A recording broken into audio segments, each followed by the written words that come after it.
Hello! Si tu as cliqué sur cette vidéo, j'imagine que c'est parce que tu te sens concerné par les problèmes d'attachement. Et dans cette vidéo, j'aimerais expliquer en fait en quoi pour moi, et par rapport à ce que moi j'ai vécu aussi, puisque je fais de l'hypnose depuis 2021, en quoi pour moi l'hypnose est un outil très intéressant par rapport à ces problématiques-là. Dans cette vidéo, je vais exposer 2 raisons qui me font penser ça. La première, ça va être que l'hypnose permet d'accéder à l'inconscient, et je vais le développer. Et la deuxième, ça va être que l'hypnose, ça a la particularité de générer quand même pas mal de peur, entre guillemets, et surtout la peur de perdre le contrôle.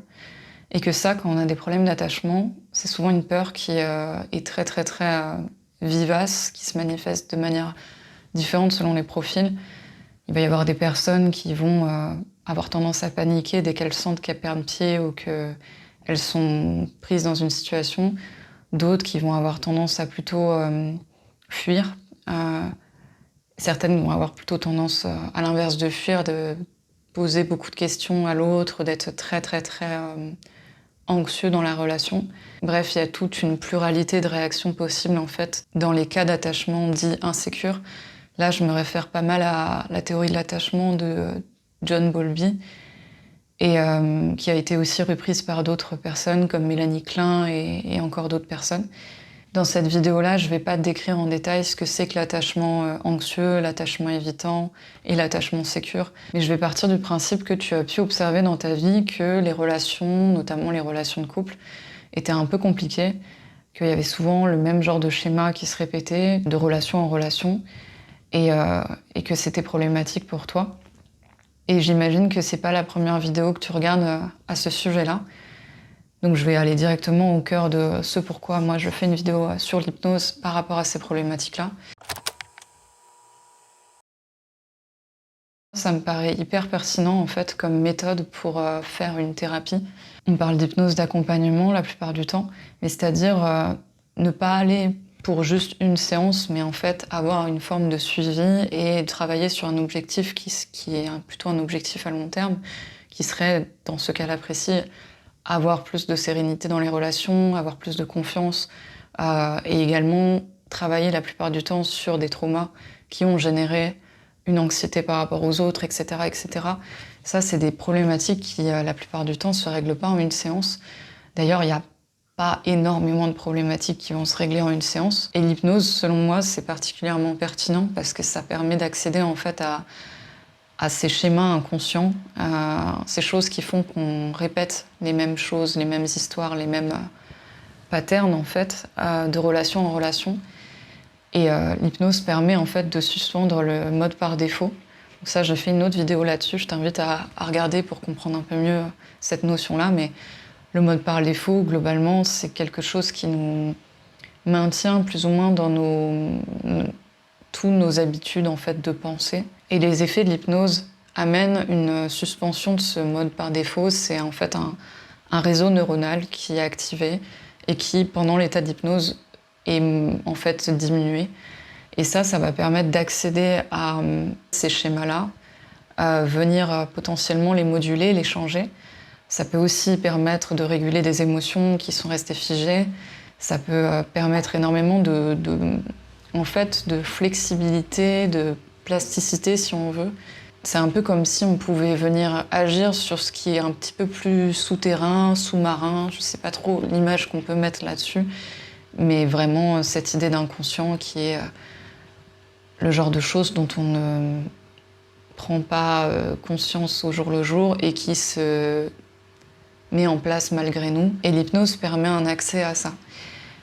Il y a l'hypnose, mais il y a aussi ce qu'on appelle l'hypnose conversationnelle. Et ça, c'est quand même quelque chose qui se produit dans nos conversations avec des personnes du quotidien.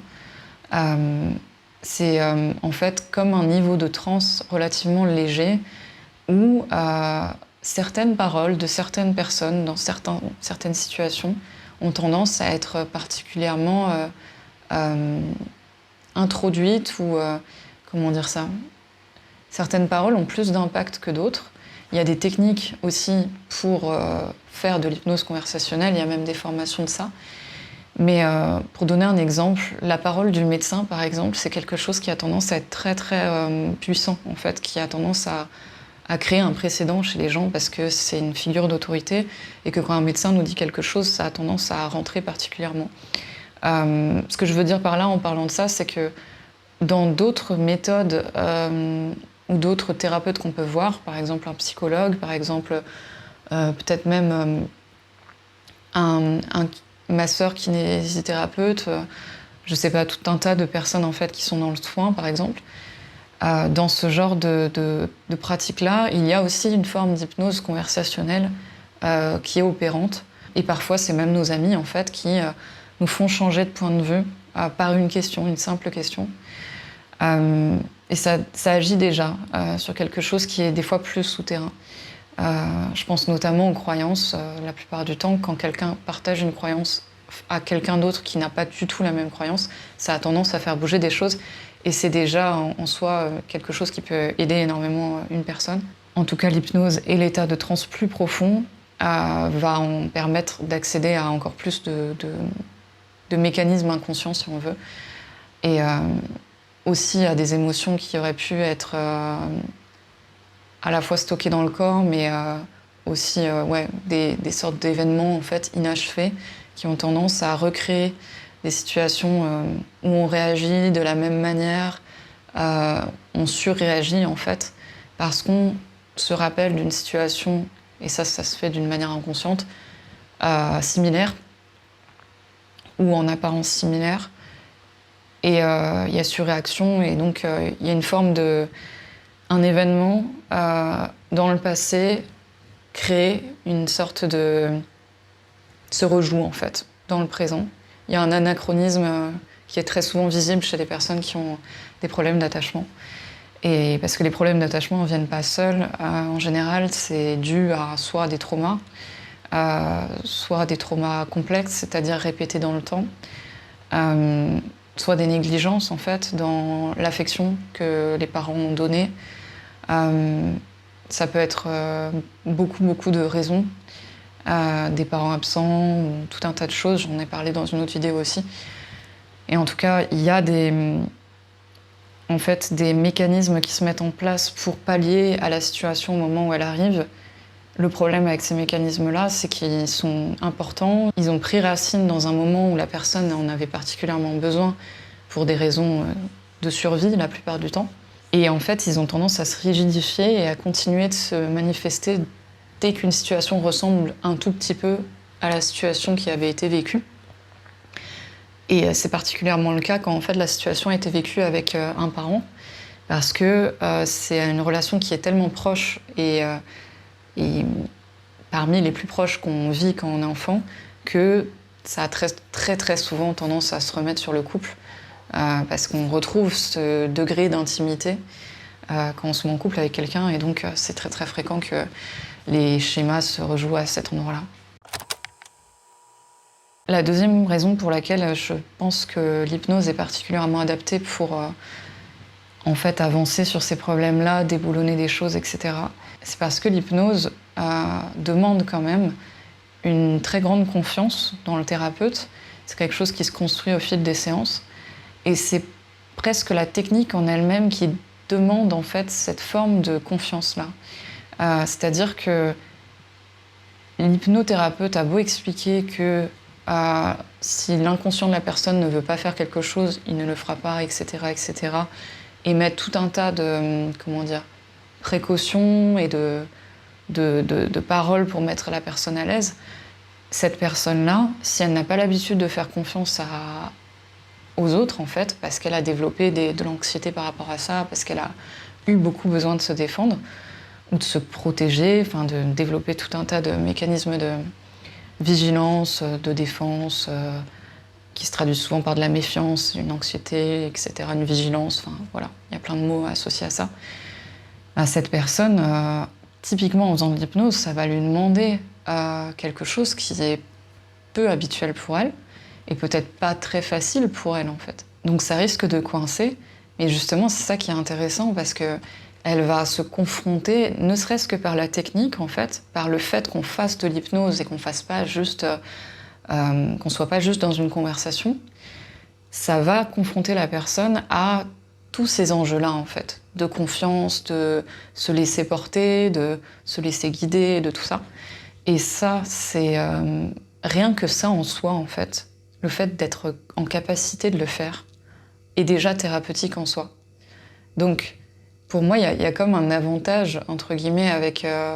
Il y a sûrement d'autres thérapies dans lesquelles, ou d'autres méthodes, en fait, dans lesquelles ça demande, ça requiert ce genre de lâcher prise ou de confiance. Mais voilà, il y a ce truc où ça induit une forme de rapport, en fait, qui est quand même assez fort, je dirais, entre le thérapeute et la personne qui consulte.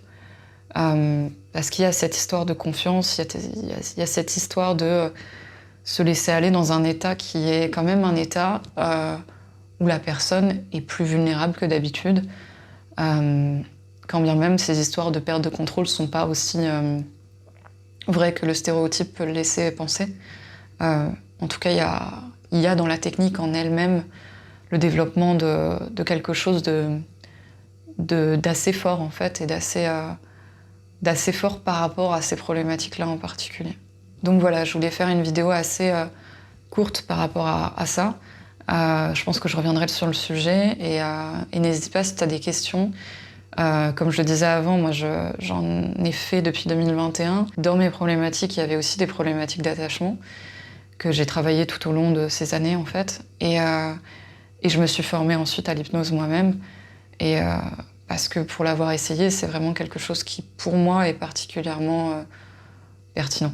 Et les techniques qui, en fait, travaillent sur le psychotrauma amènent souvent des états altérés de transe, en fait, et sont, pour moi, très, très, très similaires à l'hypnose. Je ne fais pas vraiment de distinction entre le MDR et l'hypnose, par exemple. Pour moi, le MDR, c'est une technique précise, très protocolisée, qui utilise complètement des leviers qu'on utilise en hypnose, en fait. On y est sensibilisé, en tout cas dans la formation que j'ai faite, on est sensibilisé à ces méthodes-là. Et ça mérite après de s'entraîner beaucoup plus. Il y a des traumas plus ou moins enracinés parce qu'ils sont complexes et ils ont été répétés plusieurs fois dans le temps. Il y a des traumas plus simples, entre guillemets.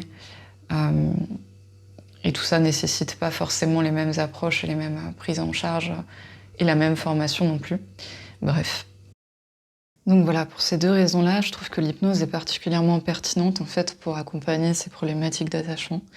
Si c'est quelque chose que tu as déjà vécu, c'est-à-dire d'être suivi en hypnose pour ces problématiques-là, je serais super curieuse en fait de lire les commentaires, de voir en fait qu'est-ce que ça a pu faire pour toi, en quoi ça t'a aidé, etc. Je te remercie beaucoup pour ton attention. Je t'invite aussi à t'abonner si tu veux voir les prochaines vidéos. Et je te dis à bientôt pour une prochaine vidéo.